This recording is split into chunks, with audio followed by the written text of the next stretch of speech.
तो नमस्कार प्यारे बच्चों, आज हम लोग 10th क्लास का त्रिकोणमिति का पहला चैप्टर देखेंगे 8.1।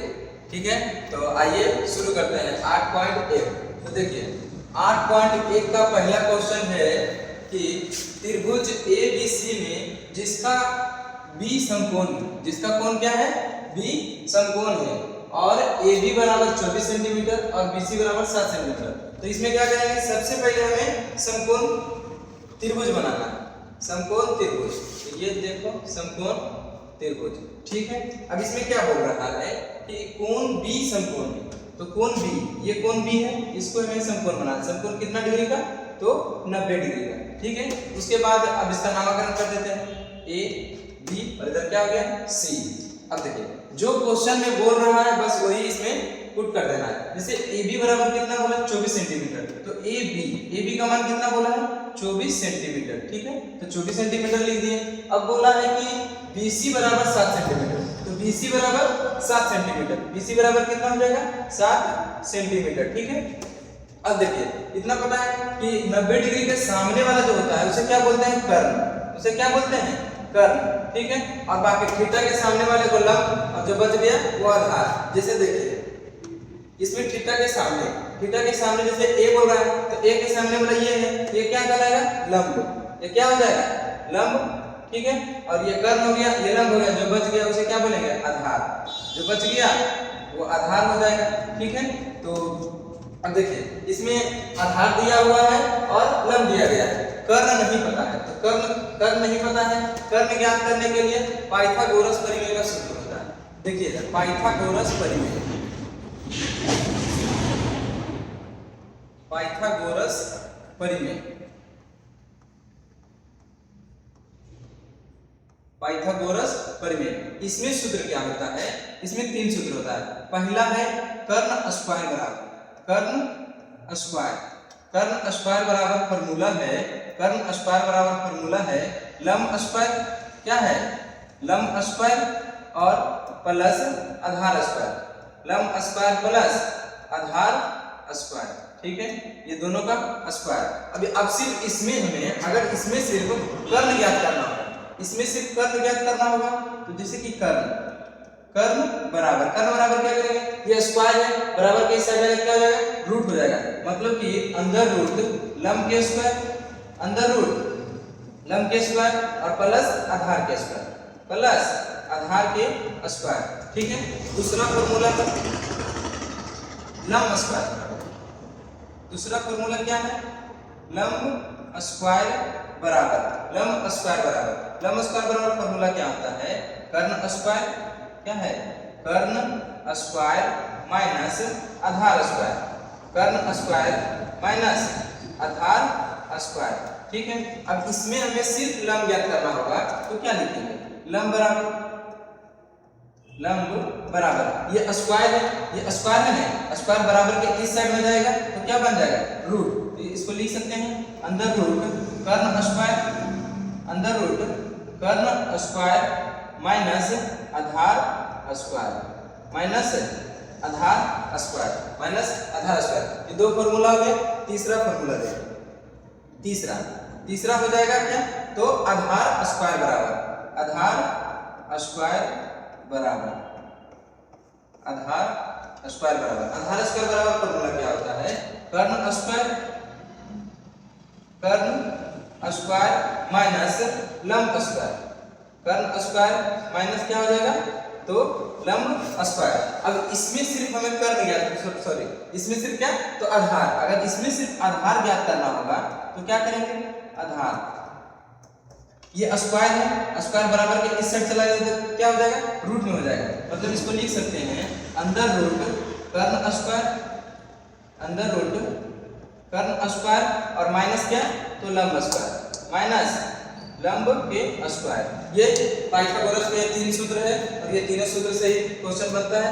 जैसे देखिए इसमें क्या, आधार दिया हुआ है, आधार बराबर क्या है, 24 सेंटीमीटर और लंब बराबर कितना है, तो 7 सेंटीमीटर। इसमें कर्ण पता नहीं है, इसमें कर्ण पता नहीं है, तो देखिए कर्ण हमें ज्ञात करना है, तो कर्ण बराबर फॉर्मूला क्या है, अंदर रूट लंब स्क्वायर प्लस आधार स्क्वायर, अंदर रूट लंब स्क्वायर प्लस आधार स्क्वायर। तो आइए पाइथागोरस से हम लिखते हैं, पाइथागोरस।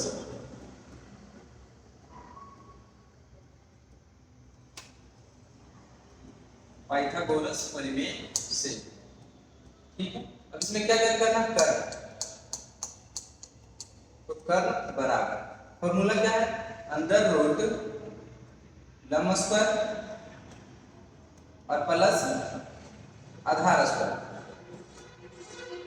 प्लस आधार स्क्वायर। अब देखिए कर्ण बराबर लंब, लंब का मान कितना है 7, तो अंदर रूट में लिखेंगे 7 का स्क्वायर, 7 का स्क्वायर और प्लस आधार, आधार कितना है तो 24, आधार कितना है 24, मतलब कि 24 का स्क्वायर, 24 का स्क्वायर। अब देखिए ये 7 का स्क्वायर करेंगे, अंडर रूट में लिखेंगे, 7 का स्क्वायर कितना होता है 49, 7 का स्क्वायर 49 और 24 का स्क्वायर कितना होता है तो 576, 24 का स्क्वायर कितना होता है 576। ये दोनों को अगर हम ऐड कर देंगे, जोड़ेंगे, कितना हो जाएगा 625, कितना हो जाएगा 625। अब देखिए इतना सबको पता होगा कि 625 किसका स्क्वायर है तो 25 का।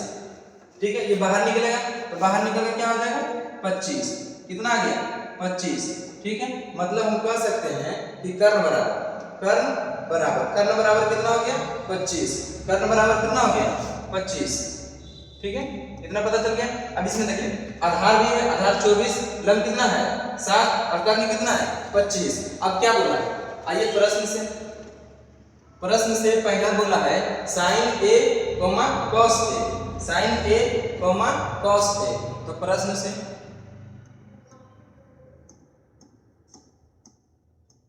पहला में है sin a और cos a, sin a और cos a।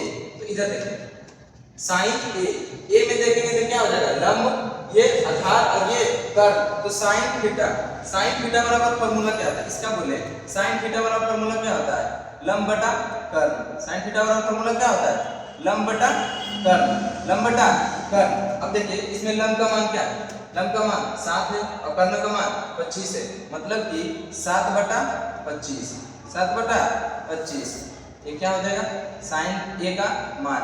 ठीक है, और दूसरा में क्या बोला है cos a, तो cos थीटा बराबर फॉर्मूला होता है आधार बटा कर्ण। cos थीटा बराबर फॉर्मूला क्या होता है आधार बटा कर्ण। ठीक है, अब देखिए इसमें आधार का मान कितना है तो 24, आधार का मान कितना है 24 और कर्ण का मान कितना है 25, मतलब कि 24 बटा 25, 24 बटा 25। ये पहला और दूसरा का आंसर हो गया। ठीक है, दूसरा में क्या बोला है, इसमें 2 क्वेश्चन है। ठीक है, तो देखिए दूसरा में क्या बोला sin c, cos c, sin c, cos c, sin c और इसका मान बोला है cos c का। अब देखो क्या बोले, अभी तुरंत यहाँ पे समझाए थे कि 90 डिग्री के सामने वाले को क्या बोलते हैं कर्ण, 90 डिग्री के सामने वाले को कर्ण, और जो थीटा दिया हुआ है थीटा के सामने वाले को लंब बोलते हैं। बढ़िया ध्यान, थीटा के जो सामने में रहेगा, थीटा के सामने में रहेगा उसे क्या बोलेंगे लंब, थीटा के सामने वाला लंब।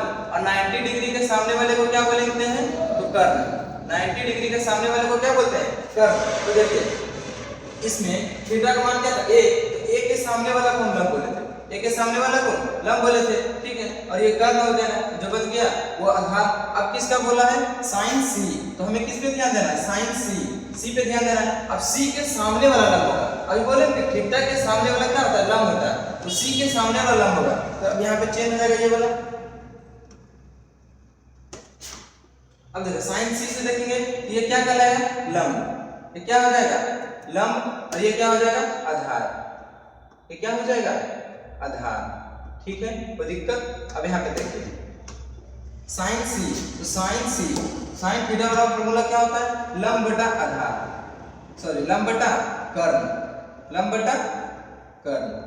ठीक है, तो लंब का मान कितना है, लंब का मान 24 है और कर्ण का मान 25 है, मतलब कि 24 बटा 25, 24 बटा 25। ठीक है, ये पहला आंसर हो गया। दूसरा में क्या बोला है cos c, तो cos c का फॉर्मूला क्या होता है आधार बटा कर्ण, आधार बटा कर्ण, ठीक है। अब देखिए इसमें आधार क्या है 7 है और कर्ण कितना है 25, कर्ण कितना है 25, तो कितना आ जाएगा 7 बटा 25, 7 बटा 25, ये दूसरा आंसर हो जाएगा। देखिए पहला आंसर ये आ गया, दूसरा आंसर ये आ गया। इसमें दो क्वेश्चन था, ये वाला दो क्वेश्चन था, साइन ए कॉस ए और फिर साइन सी कॉस सी, ये दोनों का आंसर ये रहा, ठीक है। तो आपको समझ में आया।